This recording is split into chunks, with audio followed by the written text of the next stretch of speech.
ಇದು ಒಂದು ಅನಿರೀಕ್ಷಿತ ದುರಂತ. ಯಾರು ಈ ಕಾಲ್ತುಳಿತದಲ್ಲಿ ಪ್ರಾಣ ಕಳ್ಕೊಂಡಿದ್ದಾರೆ ಅವರ ಆತ್ಮಕ್ಕೆ ಶಾಂತಿ ಸಿಗಲಿ ಅಂತೇಳಿ ಸರ್ಕಾರ ಪ್ರಾರ್ಥನೆ ಮಾಡ್ತದೆ. ಅವರ ಕುಟುಂಬ ವರ್ಗದವರಿಗೆ ಬಹಳ ಜನ ಯುವಕ ಯುವತಿಯರು, ಕೆಲವರು ವಿದ್ಯಾರ್ಥಿಗಳು ಕೂಡ ಇದ್ದಾರೆ. ವಾರಸುದಾರರಿಗೆ, ಅವರ ಪೋಷಕರಿಗೆ ಅವರ ಸಾವಿನ ದುಃಖವನ್ನು ಭರಿಸ್ತಕ್ಕಂಥ ಶಕ್ತಿ ಕೊಡಲಿ ಅಂತೇಳಿ ದೇವರಲ್ಲಿ ಪ್ರಾರ್ಥನೆ ಮಾಡ್ತೇನೆ. ಇದು ಒಂದು ಅನಿರೀಕ್ಷಿತ ದುರಂತ. ಯಾರು ಈ ಕಾಲ್ತುಳಿತದಲ್ಲಿ ಪ್ರಾಣ ಕಳ್ಕೊಂಡಿದ್ದಾರೆ ಅವರ ಆತ್ಮಕ್ಕೆ ಶಾಂತಿ ಸಿಗಲಿ ಅಂತೇಳಿ ಸರ್ಕಾರ ಪ್ರಾರ್ಥನೆ ಮಾಡ್ತದೆ.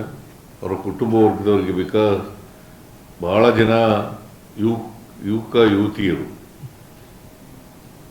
ಕೆಲವರು ವಿದ್ಯಾರ್ಥಿಗಳು ಕೂಡ ಇದ್ದಾರೆ.